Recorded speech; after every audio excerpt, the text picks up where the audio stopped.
del libro A las citas, discursos, prácticas y símbolos de un liberalismo aymara altiplánico entre la población de origen migrante en Lima. El título en realidad no hace honor a lo que está dentro en el texto, porque es mucho más que la población migrante en Lima, lo que se está estudiando ahora, el trabajo que han hecho Jürgen Golte y Doris León. Yo voy a hacer algunos comentarios breves, luego le pasaré la palabra a Rodolfo Sánchez, docente de San Marcos, que va a hacer el comentario complementario, digamos, y después los coautores se encargarán de hacer el suyo, ¿no? Lo primero que hay que reconocer en este libro que es un minucioso trabajo de etnografía.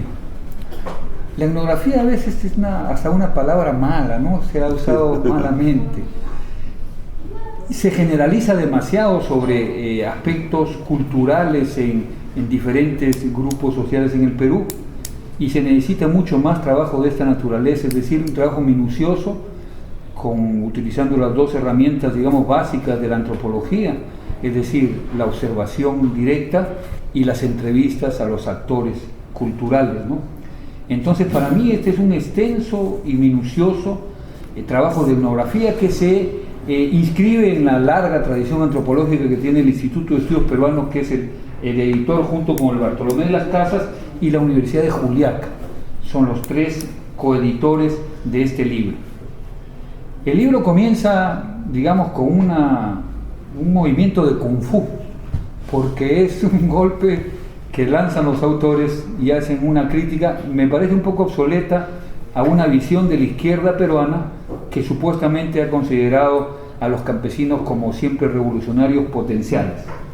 Me parece que esa crítica es válida, o era válida hace tiempo, y que ahora no corre más, ¿no? Ya no tiene mucho sentido. Pero lo que quieren resaltar los autores, al margen de esta crítica, y que es fundamental en el trabajo, es la vinculación de este mundo de las salacitas y de las miniaturas, como vamos a ver después, es la vinculación de este mundo con un espíritu de acumulación de capital, que remite al texto clásico de Weber, ¿no?, sobre la ética protestante y el espíritu del capitalismo, que sirve de referencia inicial para comparar el mundo altiplánico con el mundo protestante, y para sustentar esta particularidad de esta sociedad, más allá de lo aymara incluso, ¿no?, más allá de la cultura aymara, ¿no?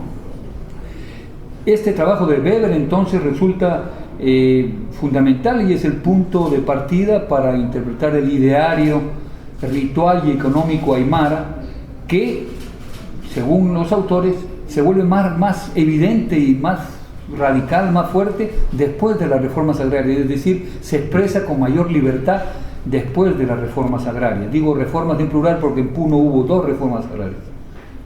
Y entonces el libro se sustenta o trata de demostrar la existencia de, como lo dice además el título, ¿no?, un liberalismo aymara altiplánico, entendiendo liberalismo en el sentido que los autores colocan de una visión cultural reproducida de acumulación y de vocación de acumulación de capital, ¿no? Es una suerte de reproducción cultural de valores de trabajo y acumulaciones de capital. Como conversábamos hace unos días con el mismo Jürgen, las culturas se transmiten elementos característicos.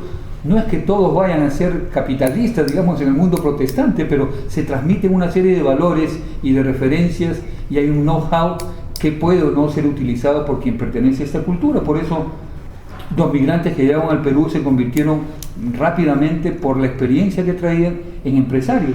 Revisen ustedes la lista de las empresas, es un trabajo que hace ahora Francisco Durán, de cómo desde el siglo XX, la primera mitad del siglo XX, los grandes o la mayor parte de empresarios del Perú eran todos o migrantes o hijos de migrantes europeos.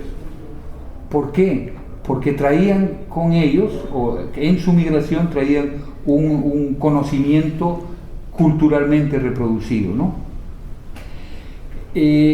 Partamos entonces del hecho, además de que en este mundo aymara es un mundo, la sociedad y la cultura aymara están cubiertos de clichés. Nunca voy a olvidar cuando hubo el linchamiento del alcalde en el Collao, el titular de un periódico que decía salvajes aymaras, que se repartió en todo el Perú. ¿Por qué? Porque siendo una característica cultural común entre los aymaras, el comercio los lleva a desplazarse por diferentes regiones y a ocupar espacios nuevos, ¿no? Recuerdo en el Cusco, hace 3 años, un poco más, 4 años, que salió no es un decreto, un acuerdo de los organizadores de la fiesta del Joyuriti para prohibir las bandas de puneños, porque las bandas de puneños, que son de viento, eliminaban la tradicional música cusqueña, que es de cuerdas y mucho más, menos sonora, digamos. Entonces, si hay un acuerdo, no pueden entrar las bandas de puneños, pero están allí y están presentes, ¿no? No sé si han ido, ahora último se han permitido entrar al Joyuriti y no los dejan entrar, ¿no? A las bandas. Bandas de metales, ¿no? ¿Ve? Es que hay una... Y es además una sociedad, y esto también lo explica el libro, que en realidad, por eso decía, va más allá de lo aymara. Aquí hay ejemplos desde el Joyuriti, que está en Cusco, hasta Cochabamba, es decir, un amplio espacio de lo que podría ser el sur peruano y el digamos, el oeste boliviano, ¿no? Un mismo espacio donde el área quechua y aymara se entremezclan y han ido generando sincretismos muy particulares, como veremos y seguramente también el comentarista hará referencia, ¿no?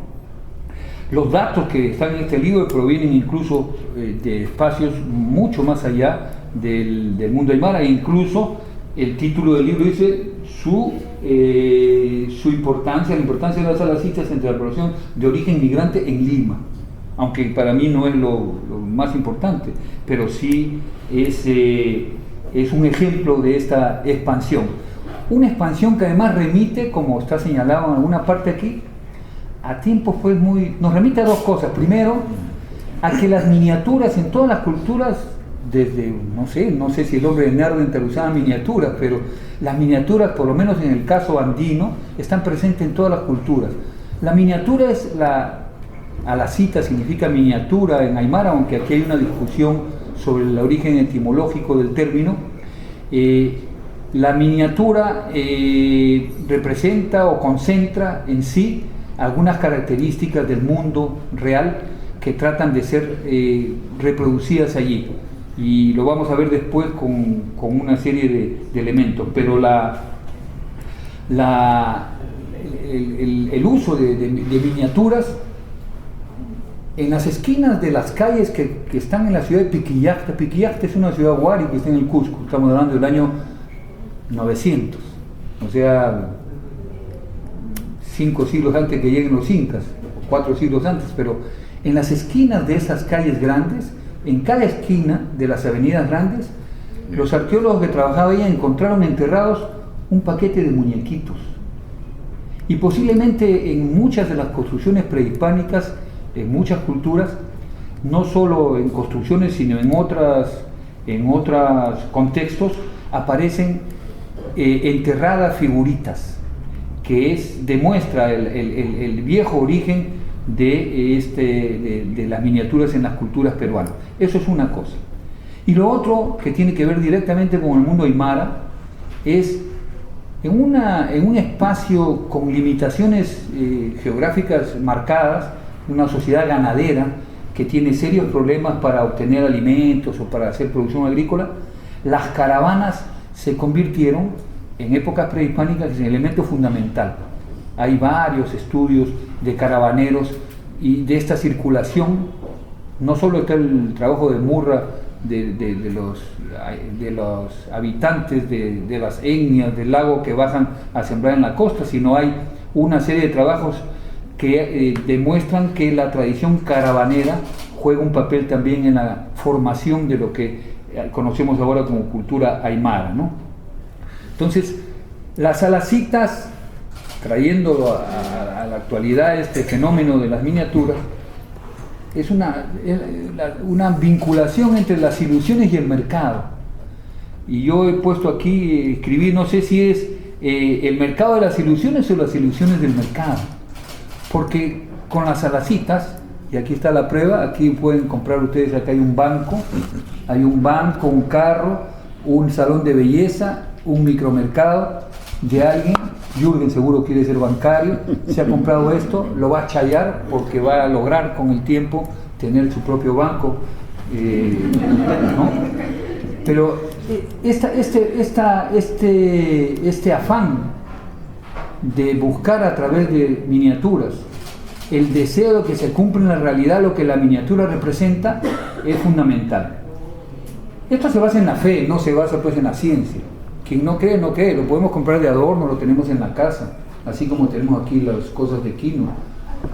Pero para la mayor parte de la gente que compra las citas, el hecho no es tener adornos, el hecho es tener el objeto, porque lo que el objeto representa tiene que cumplirse en la realidad, y eso es fundamental, ¿no?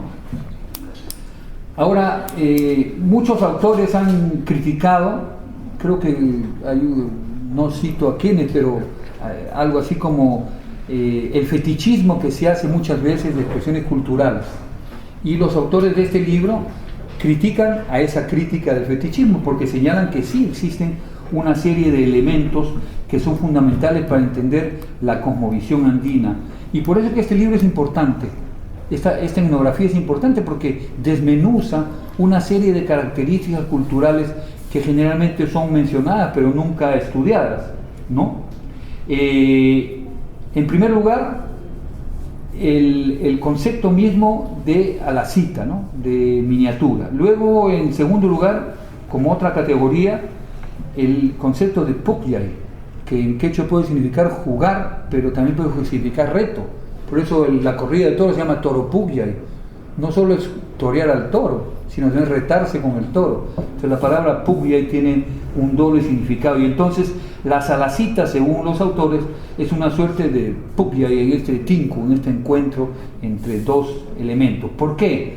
Y ahí podemos pasar a una lista de categorías que han sido estudiadas a lo largo del libro, abundante en referencias. En primer lugar, al principio de dualidad, que la antropología lo reconoce hace mucho tiempo, no solo en culturas andinas, el yin y el yang, el blanco y el negro, la dualidad. Lévi-Strauss lo ha estudiado en muchas formas, lo crudo y lo cocido, etcétera, etcétera. La dualidad es fundamental para entender la vinculación o las referencias que se hacen a la hora de comprar las alacitas o de hacer juegos simbólicos con miniaturas, que es lo que también se presenta en muchas de las ferias, todo en Joyuriti, ¿no? Y en El Señor de Huanca y en Oscupiña, se llama la de Cochabamba, ¿no? Oscupiña. Donde se imita la realidad y se hace un juego de mercado, una ilusión que tiene en el fondo nos remite de muchas maneras a este principio de dualidad que para los autores se convierte en central, ¿no? Al Yanantin, al principio de unidad de los contrarios. El segundo concepto tiene que ver con el equeco, no hubiera puesto un equeco acá porque el equeco es el heredero del Tunupa, de un dios principal, ¿no? Y ambos son creadores, son demiurgos, crean el mundo, crean las cosas. Y si ustedes recuerdan no sé si fue la última juramentación de Evo Morales, ¿no? Él sacó un equeco de Tiahuanaco, o sea, una figura de la cultura tiahuanaco que supuestamente es el ancestro, y está aquí la fotografía, el ancestro de los actuales equecos. El equeco es el que carga todas las riquezas que uno quiere ponerle. Pero ninguna de estas cosas tiene sentido si no es validada, para utilizar un término un poco horrible, pero es validada por alguien, por un yatiri, por un chamán, alguien tiene que validar, en este caso los yatiri sobre todo, es decir, chayar el objeto. O sea, Jürgen no va a tener su banco si es que no viene alguien que sea un experto y le chaye el objeto y lo convierte en posible realidad. Entonces chayar también se convierte, y esta es otra categoría importante que está bien estudiada aquí, en una validación ante los apus, los achachillas y los dioses que sustentan esta fe, ¿no? Esta creencia. Y junto con este chayar hay una serie de rituales, ¿no? Una serie de rituales chiuchumesa, o sea, mesa pequeña, misterios, objetos que se enmarcan. Cuando se habla de mesa es el tendido que se hace de manera simbólica de una serie de objetos para pedir algo, ¿no? A los apus. Y también hay una serie de objetos que tienen características particulares y que son herederos de las conopas, estas prehispánicas, que es la reproducción en pequeño de objetos que uno quiere que se multipliquen. Camélidos en pequeño, choclo en pequeño, son característicos de muchas culturas prehispánicas y son llamadas conopas, ¿no? En términos arqueológicos. Ahora actualmente se llaman enjaichu illa, ¿no? En términos actuales, es decir, la reproducción de un objeto que yo quiero que se reproduzca en la realidad y que me dé la riqueza o la bienaventuranza que sea, aunque sean piedras, ¿no? La piedra representa también algo, rocas, piedras, en fin, hay una serie de objetos y hay una serie de rituales que sustentan no solo esta fe, digamos, sino que articulan una cosmovisión que es la que el libro intenta colocar o explicar, y se mueve de una feria a otra y de un espacio a otro, ¿no? No deja de llamar la atención, por ejemplo, bueno, aquí la Feria de las Alacitas hay una permanente el 28 de julio y cuando vengan entre Navidad y Año Nuevo aquí en el Campo Marte hay una gran feria de alacitas y no solo de eso, la gente más viene que por las alacitas, viene por consultar a los yatiris y a los chamanes, porque este fenómeno de expansión que también está explicado en el libro lleva a que actualmente hasta Ancash hay feria de alacitas y hay un mapa incluso, o yo me equivoco, un mapa donde hay alacitas en todo el Perú prácticamente, no en todo el Perú, ¿no?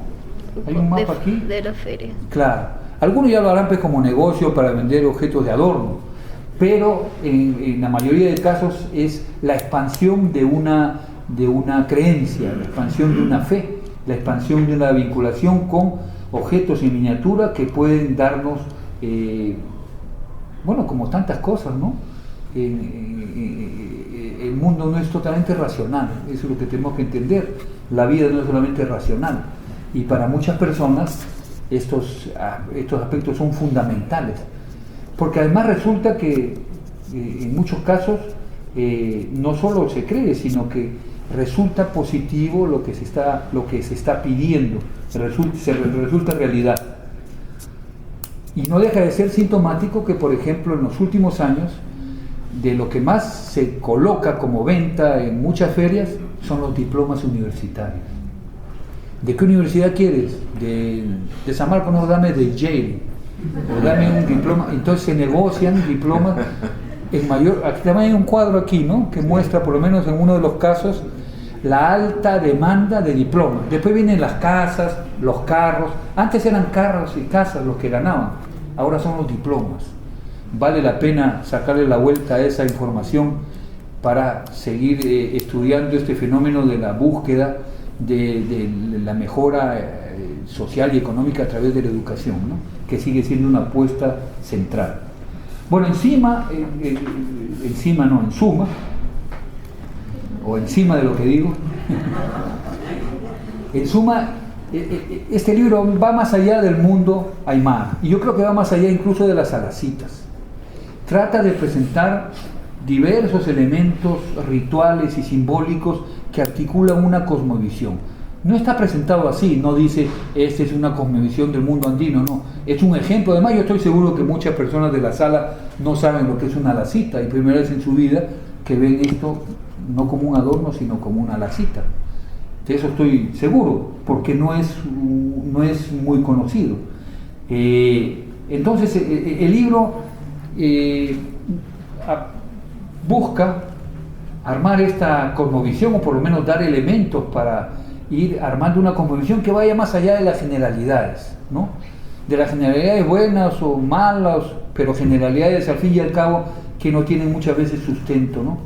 como decimos, pues todos los suizos son puntuales, todos los japoneses son trabajadores, todos los españoles son siesteros porque hacen siesta después de venir. No, esas generalizaciones de culturas enteras no pueden ser aplicadas en este caso, ¿no?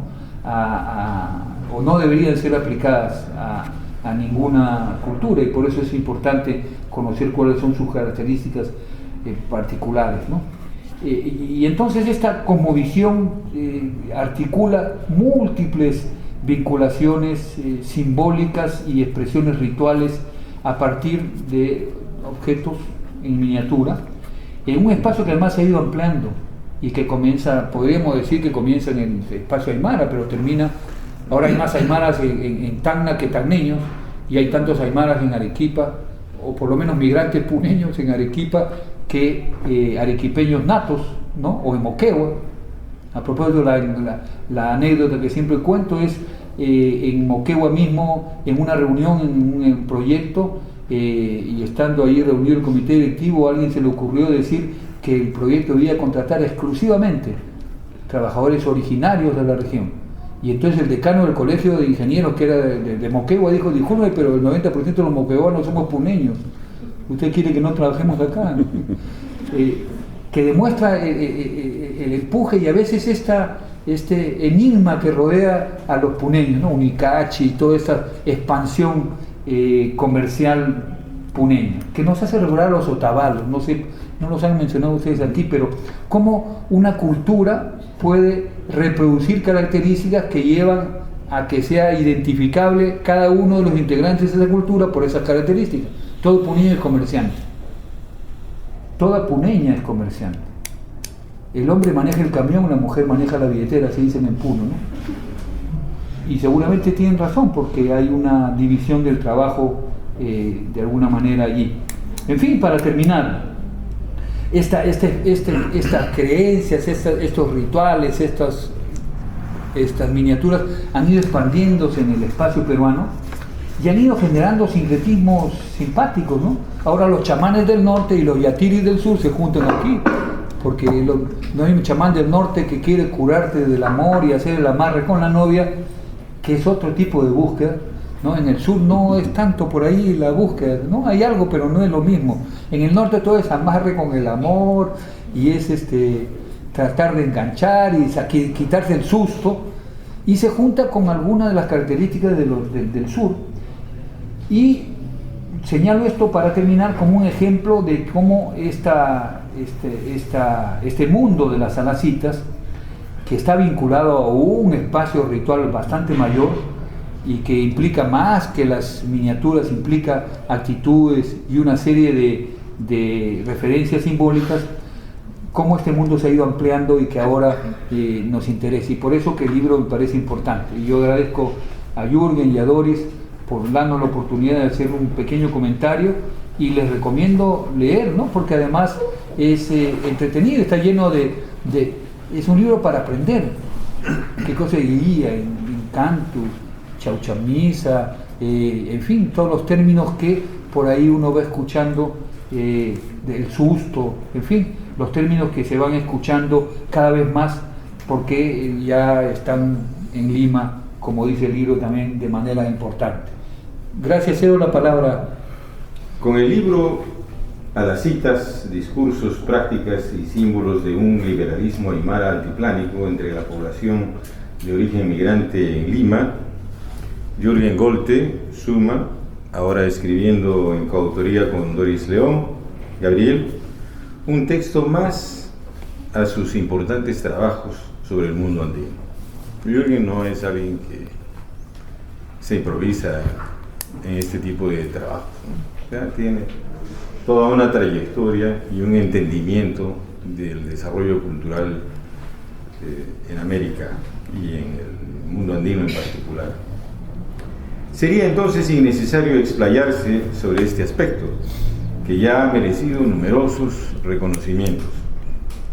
Haré un comentario preliminar y luego expondré algunas observaciones puntuales. A manera de prolegómeno, hace unos años escribí un prólogo al libro La voz de una nación, los aymaras de Lima Metropolitana, caso Unicachi, era el año 2008, el libro de Moisés Sucso y Apuchura, que trata sobre las estrategias de la población andina migrante en la conquista de la Gran Lima. De aquel texto me limitaré a recoger 3 ideas que tienen relación con el libro que hoy se presenta. Primera idea: los aymaras son un pueblo familiarizado ancestralmente con una movilidad altiplánica de intercambio de bienes a larga distancia. Segunda idea: la figura del Equeco, una suerte de divinidad o héroe popular que, cargado de productos, recorre grandes espacios geográficos y que hoy está ligado a la abundancia, la prosperidad y la riqueza, resulta emblemática respecto a la gesta empresarial de los aymaras migrantes en Lima. El Equeco se ha instalado en Lima.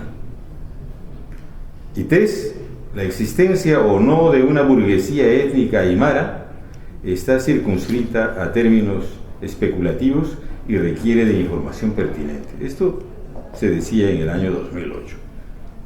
En cuanto a lo primero, Golte y León remarcan que la actividad principal de los pastores altiplánicos, desde épocas prehispánicas, era la organización del comercio caravanero a lo largo de los Andes.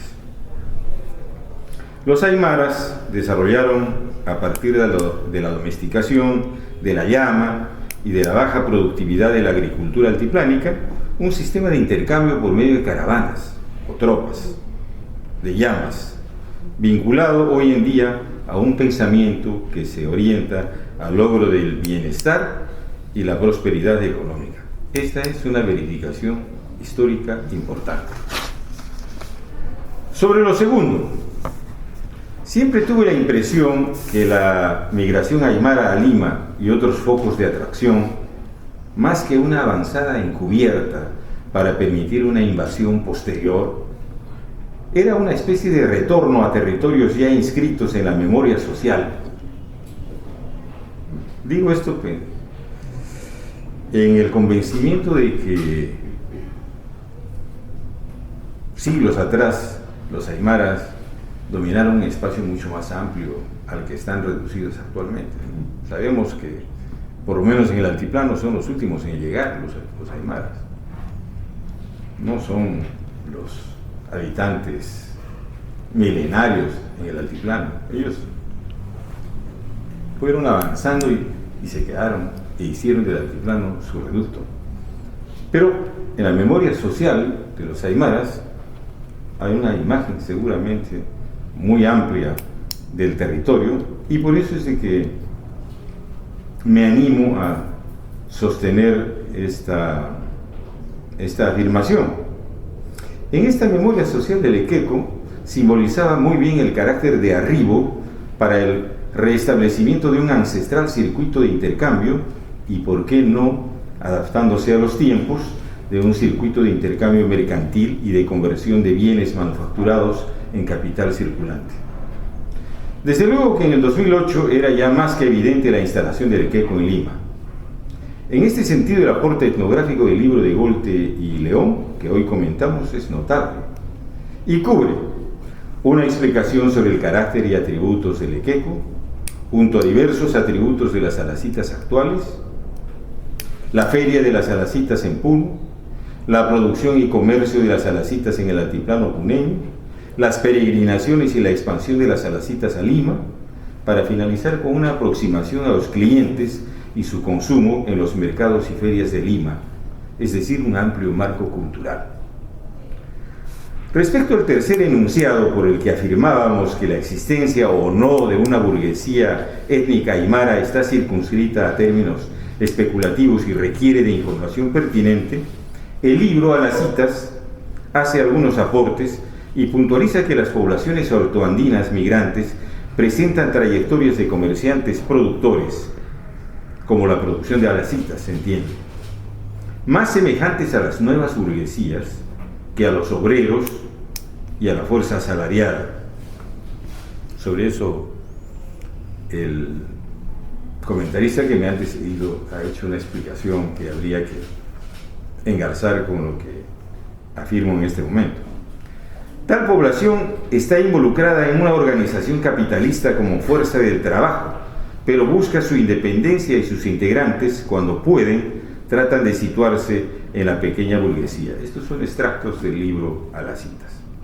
De manera más enfática afirman que la cosmovisión desarrollada por las culturas altiplánicas tiene características que favorecen una suerte de acumulación primitiva de una burguesía nacional, y con ello llevan muy lejos su trabajo. Los temas que han motivado este prolegómeno están de hecho consistentemente estructurados en el libro de Golte y León, aunque cabe desde mi punto de vista formular algunas sutiles observaciones. Entonces, vayamos a esas observaciones. Un tema: la producción, intercambio y comercio de miniaturas. La significación de las citas como acto de intercambio de bienes y compraventa de miniaturas en particular se documenta al menos desde principios del siglo XVII. El propio Bertonio registra alata como comprar y vender. No estoy diciendo que aparece en el siglo XVII, los antecedentes de las miniaturas se remontan pues junto con el hombre. El Neandertal ya creo que tenía algunas miniaturas por ahí, el Homo sapiens igualmente. O sea, los hallazgos arqueológicos de miniaturas en contextos funerarios son abundantísimos. Pero en el libro del propio Bertonio, a la cita está registrado como vender y comprar. La conversión de manufacturas artesanales tradicionales en mercancías, objeto de compraventa, satisfaciendo una demanda del mercado, parece haberse producido rápidamente. Lo que significa que, muy probablemente, este significado de comprar y vender es un significado que se ha agregado a un contexto semántico precedente, ¿no? Y por eso el rescate que hacen de otra significación me parece muy sugerente. Golte y León advierten bien el término a la cita, hay una pequeña variante ahí fonética, traducido como dejarse crecer las uñas, cabello, etc. Y con ello llaman la atención sobre el uso de miniaturas como ofrendas a los muertos.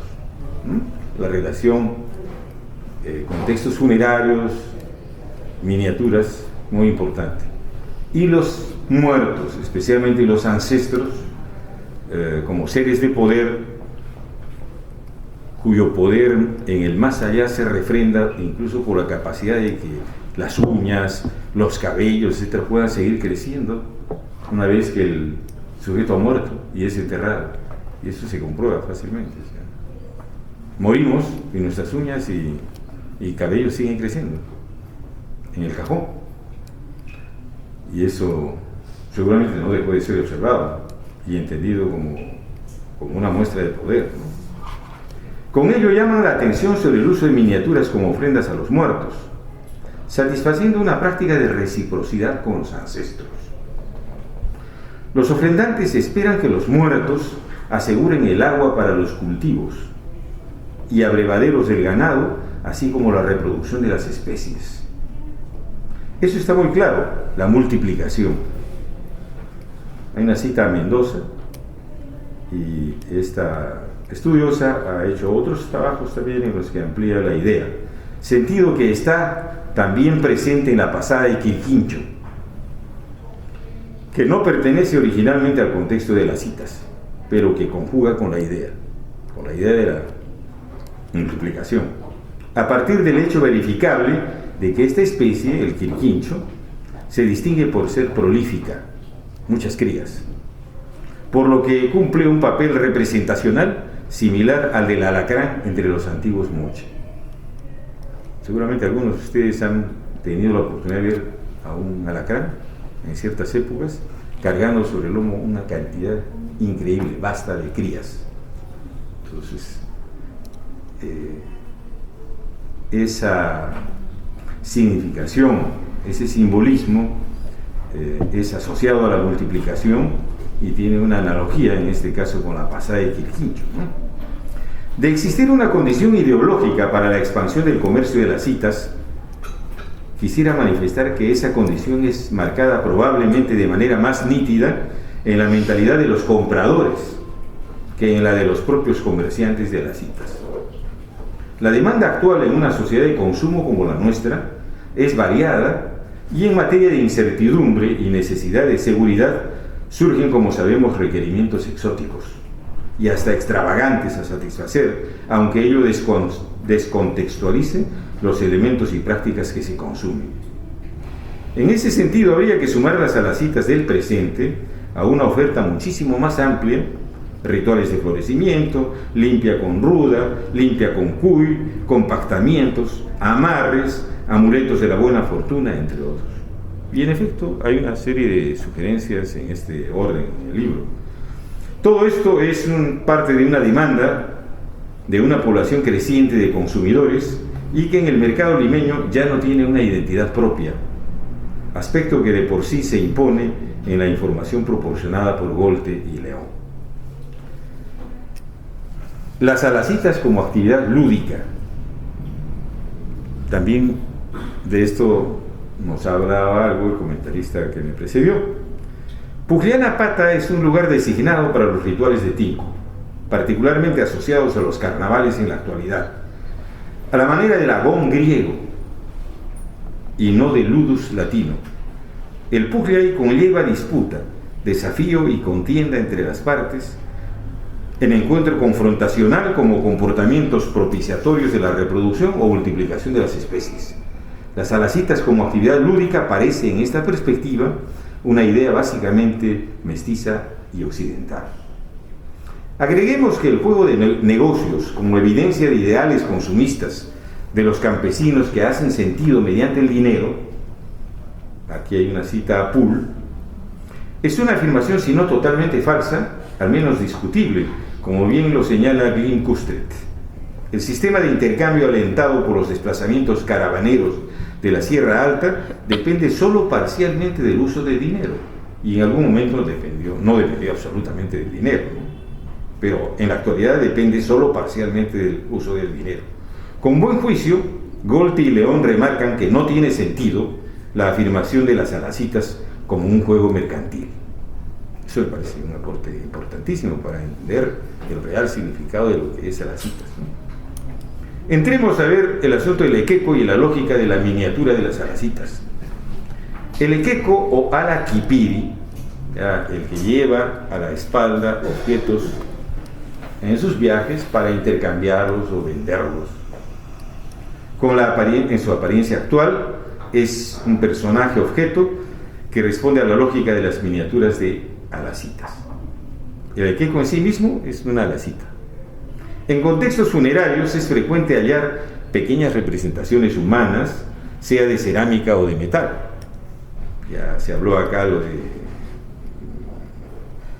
las ciudades antiguas, Huari, y hay una serie de otros hallazgos también de ese tipo, ¿no? Yo mismo empecé en mis primeros escarceos antropológicos, había que hacer prácticas de arqueología y hicimos unos cateos en unas tumbas de manera no muy sistemática, pero lo que hallamos fue una profusión de objetos en miniatura, ¿no? Desde objetos que representan menaje doméstico, etcétera, pero en miniatura. Parece razonable seguir a Fernández Suárez, para quien el equeco no está presente en los hogares campesinos aymaras, sino que propiamente prima en el contexto cultural de los cholos. De ser así, constituiría una adaptación a la nueva estructura social colonial y republicana, donde los mestizos urbanos incursionan en el comercio ambulatorio de bienes, así como a través de la arriería, podría decirse que un poco la manera del comercio de retablos o San Marcos en la región ayacuchana. Los negociantes altiplánicos, muy a propósito del calendario ferial anual, habrían adoptado el equeco como representación de ancestros propiciadores de la reproducción de mercadería.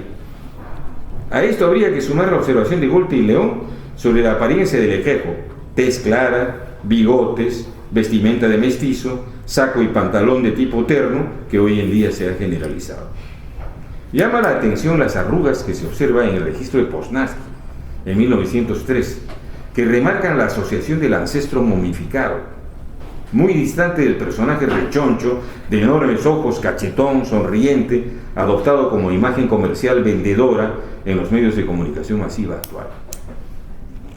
Quinto punto. Muerte y renacimiento en el calendario ceremonial andino. Requiere comentario de nuestra parte el carácter solsticial de la fiesta de Coyoriqui, que corresponde efectivamente a la época de preeminencia de las divinidades del cielo diurno. Las estrellas se refugian en el cielo nocturno de Ausangate, como las antiguas huacas perseguidas por Tunupa. Tunupa era un reformador religioso y venía de sur a norte persiguiendo y destruyendo a cuanta huaca encontraba en su paso.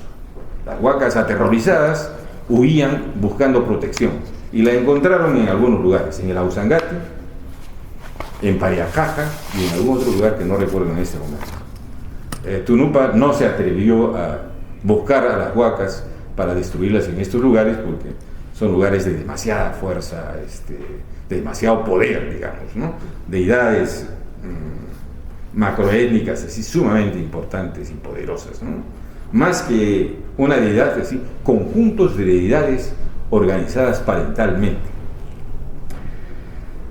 Entonces la Semana Santa, pese a su arraigo en los Andes, no conjuga bien en el mes de abril, porque su celebración está pensada para otro hemisferio, para el hemisferio norte, salvo la idea de resurrección que se evoca en la Pascua correspondiente. La festividad en su conjunto se presenta como un tráiler del Nuevo Testamento, rápido, ¿no? La crucifixión, el descenso al mundo de los muertos, al tercer día resucitó, ya está en el paraíso. O sea, es un resumen, pero apretado de toda una historia larga, ¿no? De toda una visión de las cosas. El otro ejemplo de Golte y León es más preciso.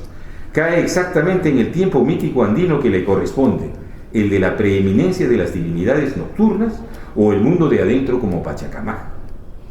En los Andes se pasa por alto la incongruencia de un Cristo que entra en Ujupacha para rejuvenecer y antes de alcanzar la plenitud de su poder, vuelto a la luz, es crucificado una vez más. Quizá una lógica de Pachacuti, como trastueque del tiempo-espacio, esté subsumiendo este contrasentido o la convicción de una divinidad extranjera, Siñajara, un yacuaz más que haya refugio en los altos nevados donde va a enseñorearse un nuevo sol, Punchao.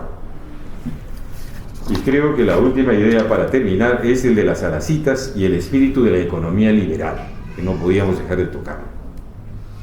Como se ha visto, la amplitud del tratamiento conferido a las alacitas es encomiable. La metodología del trabajo ha sido apropiada y el material procesado visiblemente vasto, lo que proporciona un panorama abarcativo acorde con la intención de los investigadores. En todo este esfuerzo radica la mayor contribución del estudio.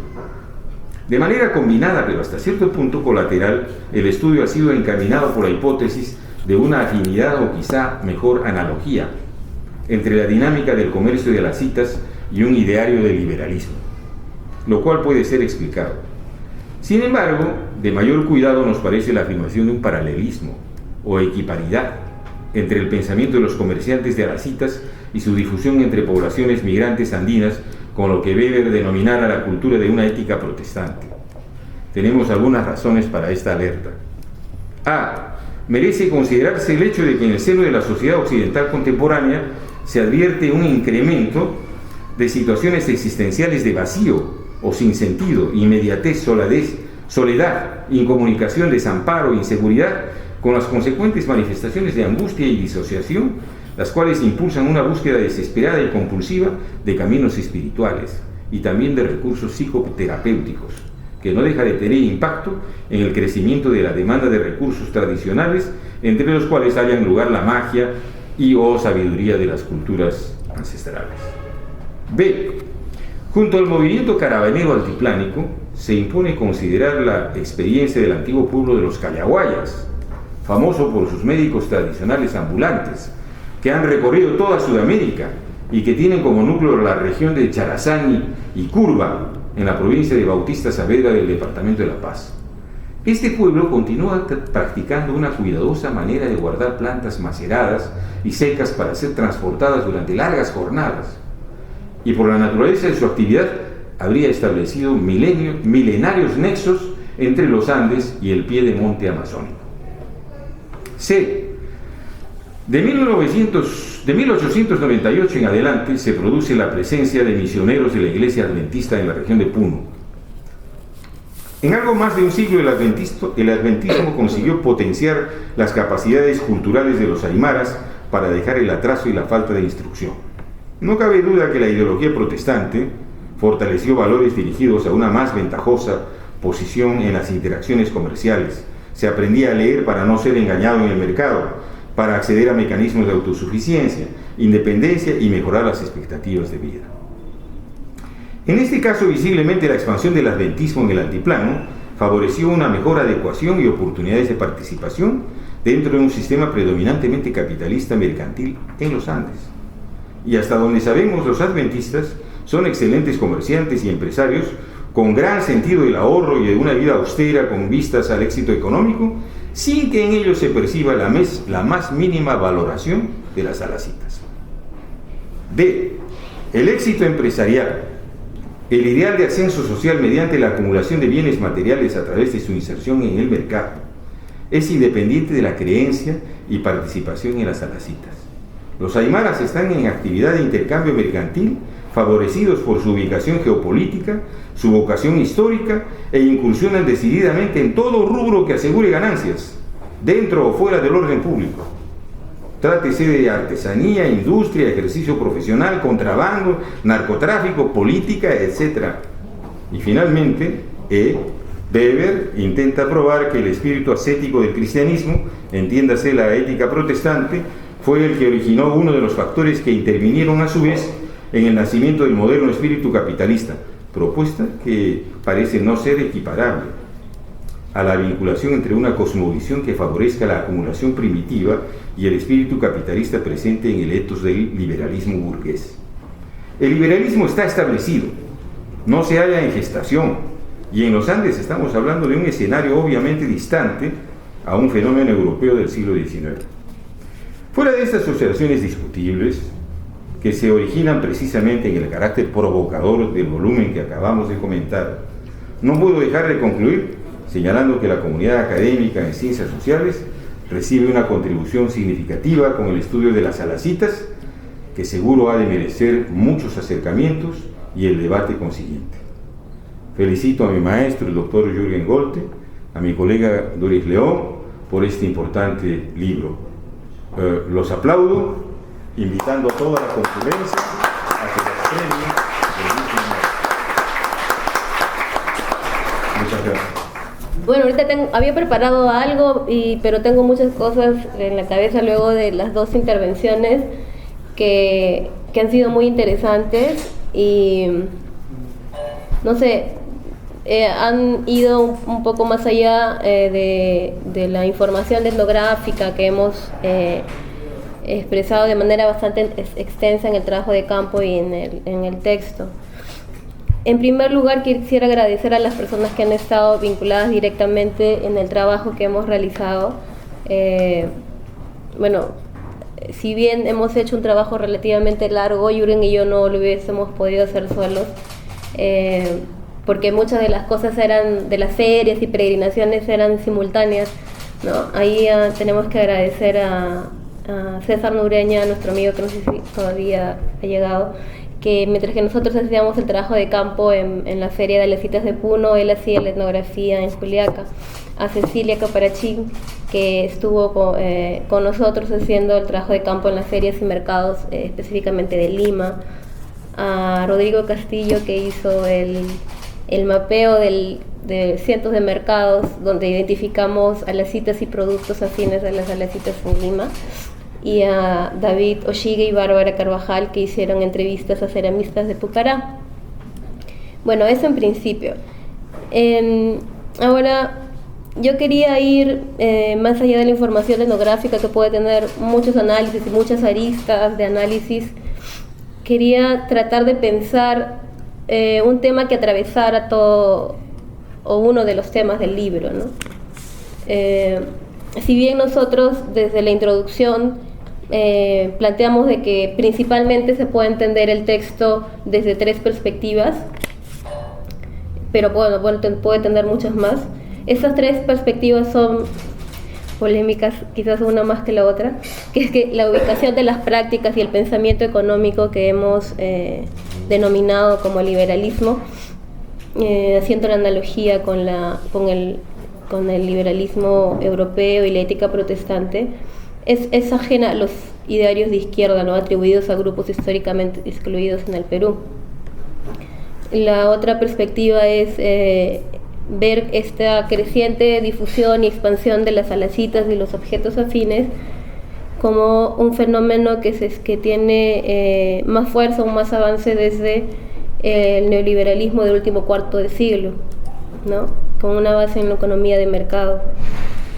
Y el último, que ahí nos podemos explayar un montón, es ver esta información, esta etnografía desde los rituales y símbolos aymara altiplánicos expresados en las dinámicas de las salacitas, que va más allá de lo aymara, y por eso poníamos entre comillas liberalismo aymara altiplánico, porque no es algo que solamente se da en Puno, sino también se da en Bolivia, y no solo en Bolivia, en Argentina, en el norte de Chile también hay ferias. O sea, en muchos espacios donde los aymaras tienen presencia se va expandiendo esto, y nosotros lo hemos visto sobre todo desde el sur, pero va más allá de eso. Y vemos que toda esta parafernalia no es solamente de origen altiplánico o aymara, sino que también ha ido incorporando elementos de otras tradiciones que tienen una lógica afín, ¿no?, como los objetos de la fortuna chinos e hindúes, que ustedes pueden ver fácilmente en la feria del Campo de Marte, o acá nada más a 4 cuadras en la feria permanente de 28 de julio. Y bueno, estas han sido las tres maneras en que, digamos, se puede entender el texto. Yo he querido no describir, sino pensar un poco en conjunto cómo todo eso nos puede hacer pensar en algo que he titulado como el pasado como fuente para la modernidad y la modelación de un futuro. Mi intención era un poco responder al hecho de que algo que refería, por ejemplo, Jaime al principio, de este fetichismo, de las costumbres o de las expresiones del mundo andino que se ven, y aunque se ha criticado mucho desde la antropología, se sigue hablando de eso como de costumbres detenidas o ancladas en el pasado, en el tiempo, cuando en verdad lo que nosotros mostramos un poco es de que no son costumbres, si bien son costumbres que tienen un referente en el pasado, en su historia cultural, son fuente para la construcción de un presente y de una modernidad, un futuro propio. Por eso, bueno, lo que decía era que uno de estos temas, lo que atraviesa nuestro análisis, es esta idea del pasado, o más precisamente la historia cultural, como fuente para la modernidad en el presente. En el contexto de nuestro estudio, por eso entendemos esta modernidad como procesos de cambio que conducen a una integración de historias inicialmente autónomas a un mundo globalizado mediante el cumplimiento de metas propias. La historia que hemos intentado repasar sobre el significado y el pensamiento original de las salacitas en el altiplano es muestra de ella. Ya los comentaristas hablaron de la discusión que hacemos desde el significado de las salacitas, desde la palabra misma hasta los rituales de las culturas pastoriles que le dan origen, ¿no? Hemos visto cómo costumbres arraigadas en las culturas pastoriles en los Andes del Sur se han transformado en el tiempo, se han expandido rápidamente y son fuente para su obtención de riqueza material en particular y de bienestar en general. Esto es más evidente entre los comerciantes productores de alacitas en el altiplano y una parte de los clientes que también son comerciantes y buscan mediante las alacitas la realización de sus deseos materiales y la multiplicación de sus capitales de producción para un crecimiento constante. En ello, sus vías de progreso y prosperidad están mediados por el mercado y muestran con sus deseos y acciones dirigidas a ese progreso material un pensamiento económico que hemos denominado liberal. Sobre el pensamiento liberal, de hecho es algo bastante polémico y creo que Jürgen va a hablar se va a detener más en eso. Él tiene una mayor experiencia en su socialización, no solo por haber nacido y criado en un país europeo, sino porque su socialización próxima es bastante cercana, ¿no? Su padre fue luterano y su mamá fue calvinista, y él puede hablarnos mejor sobre eso.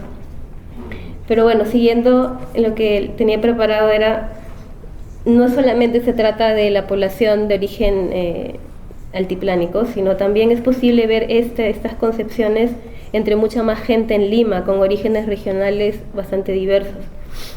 No creemos que se trata de una lógica de pensamiento que, como otros autores han señalado, viene como una imposición de un modelo neoliberal que en efecto se instauró en el Perú hace más de 20 años.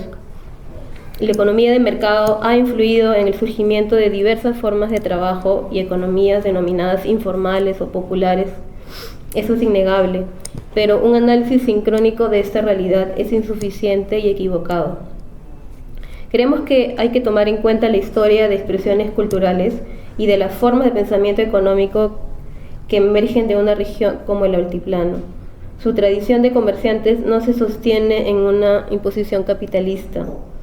Tiene una historia más larga que hace sentido con el actual éxito que tienen en diversas regiones del país, siendo intermediarios no solo mercantiles, sino como en el caso de las salacitas, cuyo componente ritual es primordial, siendo intermediarios rituales para la obtención de bienes materiales que solo serán posibles con la conjunción de la divinidad y del hombre, es decir, la fe y el trabajo. Porque una mirada simple nada más a los rituales o a las transacciones que hay en una feria de alacitas o en una peregrinación, da cuenta de que tanto en las invocaciones que hacen los especialistas rituales al momento de la compra, de la chaya, de los objetos, como la información que brindan los mismos vendedores a potenciales clientes que aún no conocen las alacitas, están estas dos ideas: la idea de la fe en una divinidad que puede ser muy diversa, que puede ser enfocada en una divinidad cristiana, se menciona vírgenes, Señor Jesucristo, como se menciona la Pachamama o el Aputal, ¿no? Pero también no se trata de un automatismo de que si tú te compras un objeto y por más que tengas una visión de que se va a volver realidad, es decir, va a crecer para convertirse en tu deseo, va a ocurrir simplemente por esa creencia, sino que también exige una intervención humana, una intervención de trabajo y con ello una ética de trabajo concomitante. Esta intermediación es además una forma de difusión constante en las regiones donde las habilidades de los comerciantes itinerantes del altiplano se abren paso para captar nuevos públicos ávidos de lograr mejorar sus negocios, comprarse el terreno o la casa propia o los títulos universitarios que representan el aún vigente deseo de jóvenes por movilidad social mediante la educación. Y esto de la educación no es necesariamente contradictorio con las ansias de riqueza, puesto que en un pensamiento liberal también se pone énfasis en los conocimientos para ampliar la capacidad de creación. La expansión constante de ese ideario liberal altiplánico no tendría un eco entre poblaciones diversas en Lima y otras regiones del país si no hubiera en la lógica de su realización un elemento común, una historia compartida que genere una predisposición a creer en ellas, a encontrarle un sentido. Una lógica común entre quienes aceptan y adquieren las alacitas puede explicarse mejor con los hallazgos de las peregrinaciones de la Sierra Sur, donde los elementos más básicos del pensamiento que rige las alacitas están presentes, aunque las personas no las formulen de manera expresa o abstracta. El ordenamiento y los símbolos vinculados al yanante en el Tincuy que Jaime y Rodolfo ya refirieron, no han desaparecido con la cristianización y son visibles en estas peregrinaciones, que son puntos donde se difunde el imaginario de las alacitas en las regiones y a donde acuden o regresan personas desde Lima y otros lugares. La identificación con los deseos materiales que prometen las alacitas es evidente y no se limita solo a personas del altiplano, como es posible ver en Lima. Un contexto mundial generalmente denominado como globalización neoliberal, que favorece a grupos con tradiciones de intermediarios y comerciantes en una economía de mercado, ha potenciado la difusión de este pensamiento, costumbres y rituales para el logro de riqueza material, pero que se remontan a un pasado de larga duración. Esa historia cultural particular favorece su inserción al mercado como fuente de trabajo y de consumo, y con ello al mundo globalizado. En ese sentido es que nosotros hablamos de un proceso de modernización, donde el pasado ha influye sobre las formas específicas del logro del progreso propio y la proyección a futuro, en tanto se busca un crecimiento constante. Esa modernidad también se expresa en transformación, en innovación, integración de símbolos y objetos afines en su invocación a la prosperidad, provenientes de diversas regiones del país y del mundo, como les hablaba de la parafernalia china e hindú en las ferias y mercados. Así no se trata de una tradición anclada en el pasado, sino de la expresión y el logro de sus aspiraciones mediante esfuerzos propios para construir las bases de su presente y de su futuro. Bueno, podría decir más cosas, pero ya Jürgen está ansioso por hablar, así que mejor le paso a él el micro. Gracias. Yo primero voy a decir que hay una cosa que me ha llevado a estudiar las alacitas. Y es bien simple. En los años 80, acá en el mismo instituto, hicimos trabajo de antropología urbana y teníamos un proyecto que trataba de ver los migrantes andinos provenientes de pueblos específicos y su desenvolvimiento en la ciudad de Lima. Y lo que se veía en este estudio era que los referentes de los miembros que provenían de un pueblo eran, en primer lugar, sus parientes y, en segundo lugar, sus paisanos. La comunicación no iba mucho más allá de los paisanos. Es decir, había algo así como muchos núcleos que comunicaban intensamente en Lima, pero que no iban mucho más allá.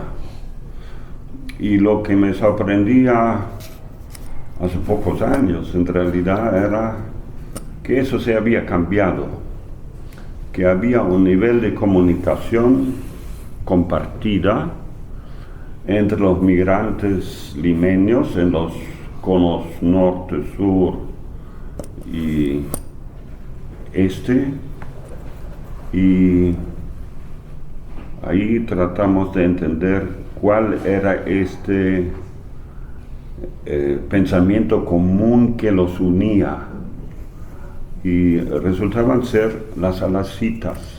Es decir, de alguna manera los migrantes del sur andino habían tenido, en forma de ejemplo, pero también una especie de misioneros, que son todos los vendedores de alacitas, una influencia sobre el resto de migrantes que se han dejado convencer, básicamente, supongo, porque los aymaras son especialmente hábiles en los negocios. No es solamente Unicachi, que conocemos todos, que tienen una riqueza difícil de explicar, pero es muy grande. Pero los que quizás saben, no todos, la mitad de Gamarra es de una comunidad vecina de Unicachi, Oyaraya. Un montón de edificios en Gamarra son de Oyaraya. Muchos negocios mayoristas son de Aymara, es decir, los aymaras son visiblemente comerciantes muy exitosos entre los migrantes, y puede ser que su ejemplo haya llevado a los otros a aceptar su pensamiento que además está emparentado con lo que se pensaba en los pueblos, solamente que los aymaras lo tenían de manera más abstracta en todo ese negocio de las alacitas, la venta de alacitas, y cómo las alacitas podían crecer, cuáles eran las razones, y así seguido. Es decir, había una razón de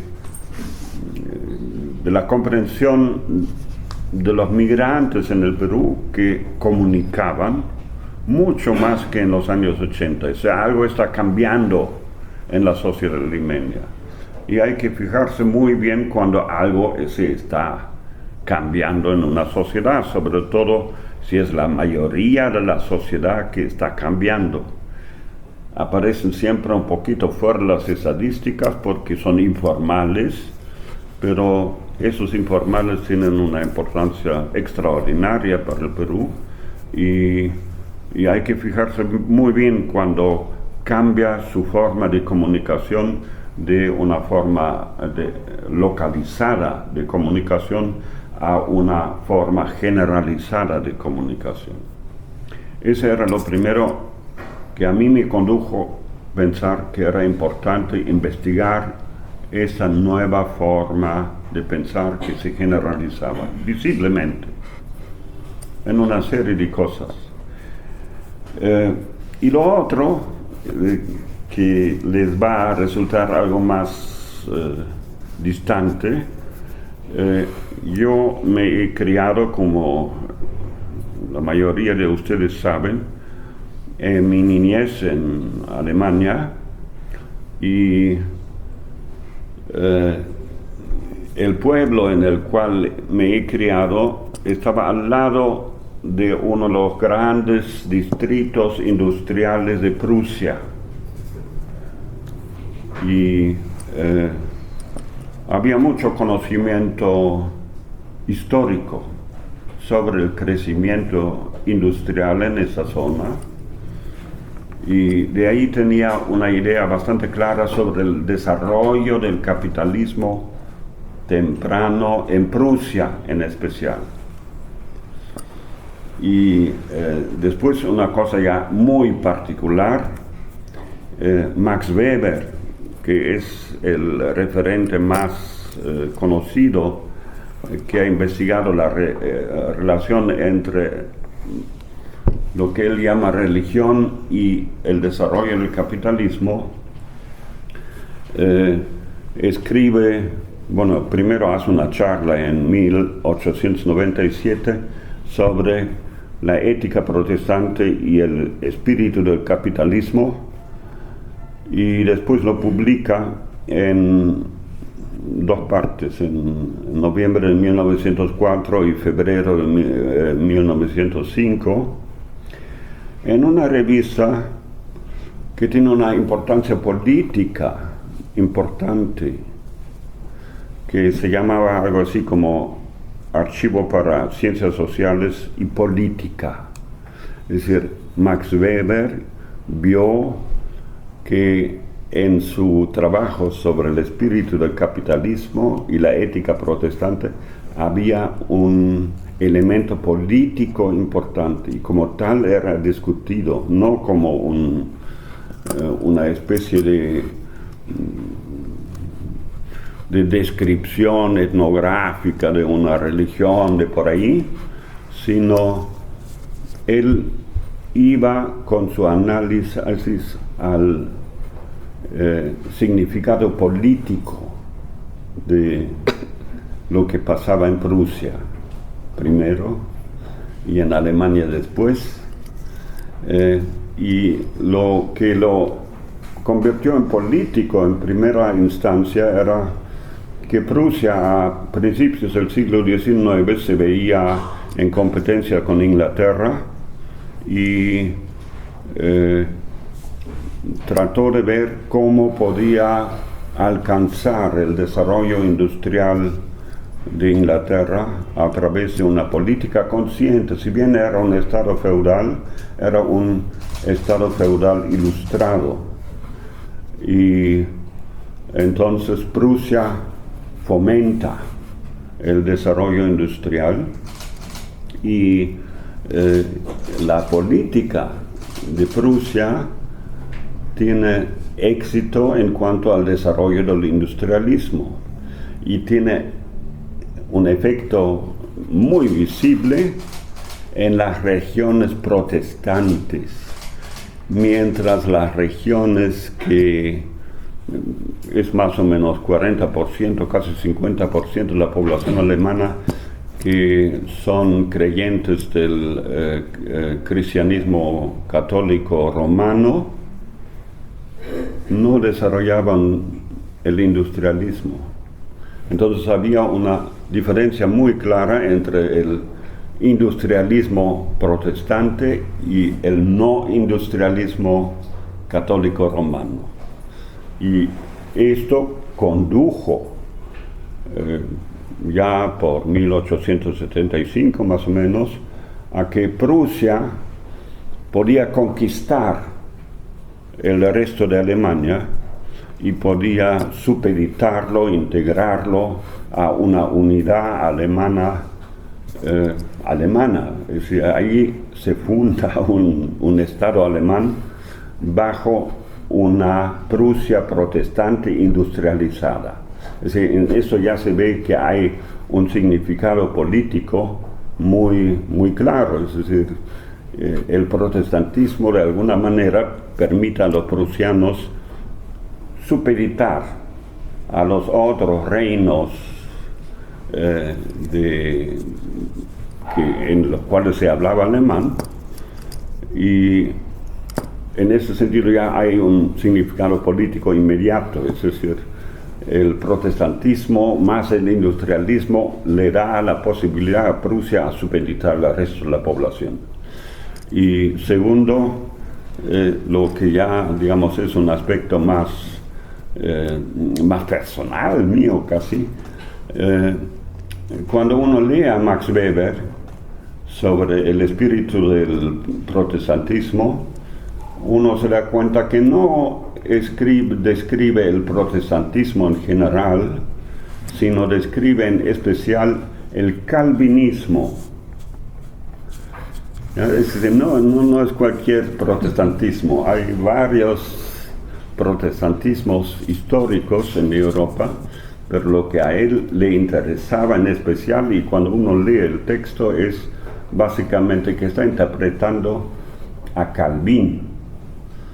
Y lo interesante de Calvin es, como todos estos fundadores de los protestantismos históricos, es que Calvin y las ideas de Calvin se extienden a lo largo de una ruta de intercambio de larga extensión, por una parte en Suiza, es decir, la capital calvinista hoy en día es Zúrich, que al mismo tiempo es la capital financiera de Suiza, y la otra capital de los calvinistas es Holanda.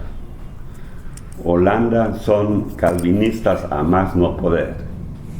¿Ya? Pero aparte de estas dos regiones, Suiza, especialmente la Suiza germánica, y Holanda, no hay muchas regiones muy calvinistas, salvo la ruta del río Rin, que era precisamente la ruta por la cual se hacía el intercambio entre Suiza y Holanda. ¿Ya? Es decir, ahí hay un paralelismo con los Aymara que va un poquito más allá de lo que el mismo Weber pensaba, que tanto los Aymara como los que finalmente han adoptado el calvinismo eran caravaneros, los unos con barcos, los otros con caravanas de llamas. ¿Ya? Y ambos sitios donde el calvinismo ganó frente a los otros protestantismos, son regiones que hasta hoy son regiones sumamente ricas, y eso me hace acordar lo que les va a sorprender, que el altiplano y Puno, cuando llegaron los españoles al Perú, era la región más rica del Perú. Sorprendente. Y no por casualidad, si uno ve el rol de caravaneros que tenían. Ahora, si uno ve al Calvin, Johann Calvin, ya por 1509 nace más o menos y muere por 1560, él tiene una idea básica, ¿no? Que hay una divinidad y que los humanos no pueden saber cuál es la voluntad de la divinidad, salvo que la divinidad les muestre que lo ve con benevolencia, y la divinidad ve con benevolencia a una persona que ha acumulado, que es rico, que se distingue por su honradez, por su disciplina, por su espíritu de ahorro, por cierto rechazo de la diversión y de lujo. Es decir, los calvinistas tienen que ser casi invisibles, medio pobres, y lo que sí ganan a través de su negocio lo tienen que invertir para aumentar la riqueza. A través de la divinidad les muestra que la divinidad los quiere. Esto hace en Holanda, es muy gracioso esto, en Holanda, cuando uno va a un pueblo en Holanda, en cada casa, la ventana más grande de la casa va a la calle, no tiene cortinas, uno puede mirar por la ventana que la casa está en orden, que todo está bien puesto y todo lo demás. Y quieren mostrar que son queridos por Dios. Y esa relación entre la divinidad y la acumulación de capital,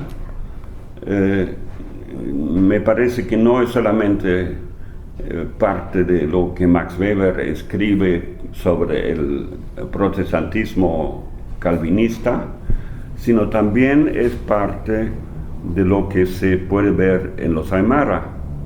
¿Ya? Es decir, cuando uno ve los Aymara, aunque tengan unos cuantos millones de dólares en el bolsillo, cuando uno los ve en la calle, normal no más. Es decir, ahí uno los ve en la calle y uno dice, bueno, pobre gente, nada. Pueden tener realmente grandes fortunas, y tienen grandes fortunas. Hay muchos Aymara en Lima que tienen grandes fortunas.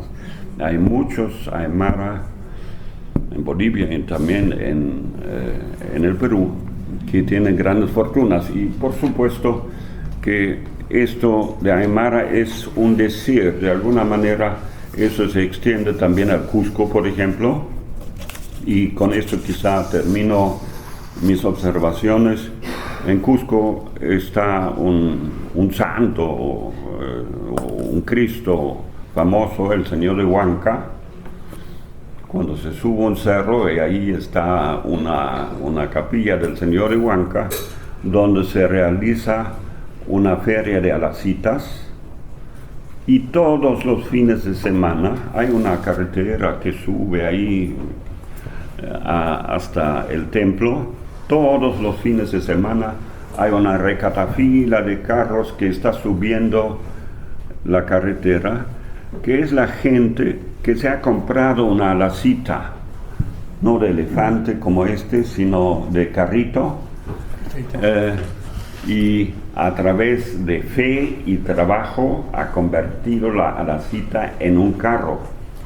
Y para que la divinidad reconozca que este carro existe gracias a él, ellos se van con su carro a la capilla del señor de Huanca para que el señor de Huanca reconozca el carro como parte de su grey.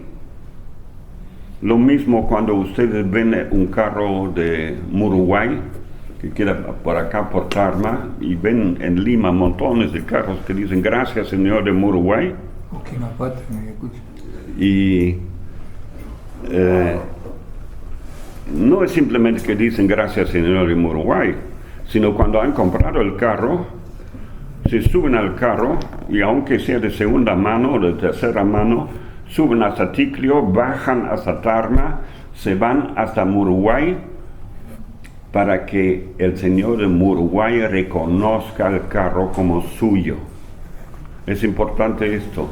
Y una vez cuando uno está bien enterado de esto y uno viaja en transporte público, uno constantemente ve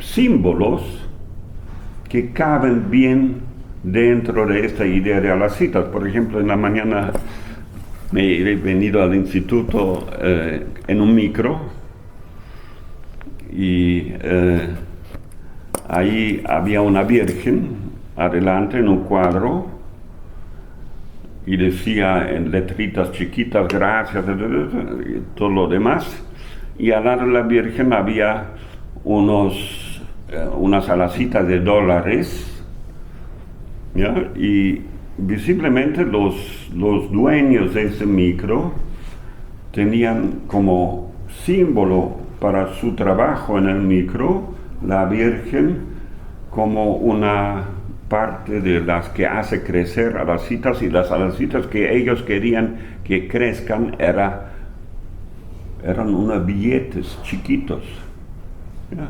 Es decir, dinero, acumulación de dinero, eso era. Y en ese sentido, muchas veces uno tiene que fijarse bien qué es lo que la gente tiene ahí. Por ejemplo, a mí me sorprendió una vez que pasó por acá el Señor de los Milagros, acá al lado del Instituto de Estudios Peruanos.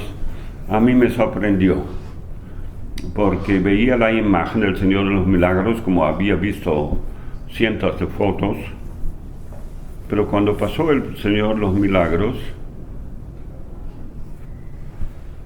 vi el otro lado de la imagen, y en el otro lado de la imagen estaba la Señora de las Nubes. Es decir, había por un lado una imagen masculina y por otro lado una imagen femenina. En el mismo Señor de los Milagros, ustedes pueden buscar fotos del Señor de los Milagros, siempre van a ver el hombre, no van a ver a la señora que está al otro lado, pero está al otro lado. Y cuando yo vi en un micro un Señor de los Milagros colgado ahí, que tiene ahí con unos guayaruros, me fijé bien, ¿tienen solamente la imagen masculina o también tienen al otro lado la imagen femenina? Y tenían la imagen femenina también. Es decir, ahí los que tenían la imagen del Señor de los Milagros colgando en su carrito, era que sabían bien que la riqueza se cree entre el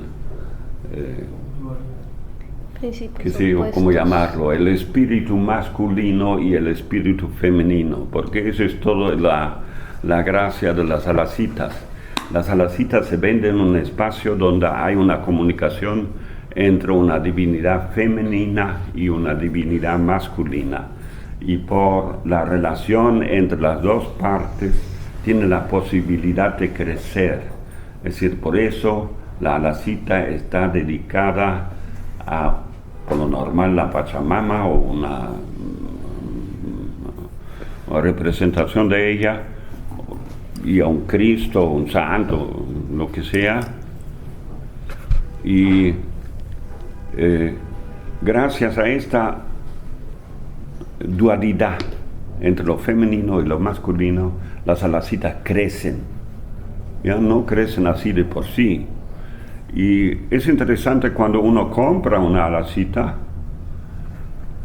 que los yatiri que venden esto le explican a cada uno de cómo es. Dicen, no son solamente vendedores, sino que son al mismo tiempo misioneros. Y eso me lleva a lo último que también está en el libro, que en Viernes Santo hubieran podido ir al Cerro San Cristóbal, que en realidad es la fiesta cristiana máxima, ¿no? Muere Cristo en la cruz. Pero cuando hacen ahora la procesión en el Cerro San Cristóbal, todo el camino de la procesión es una venta de alacitas, y arriba no están haciendo un culto en la cruz, sino juntan sus alacitas, ponen velas alrededor y bautizan las alacitas unos familiares de los que han comprado las alacitas. Es decir, si uno ve esto un poquito, que uno puede pensar en la cristianización, y esto ahora es un poquito la vuelta. Es decir, están volviendo a otras formas de pensar en la cual ya el cristianismo mediterráneo por lo menos está sustituido por otro pensamiento sobre las divinidades que gobiernan la vida. Ya, muchas gracias.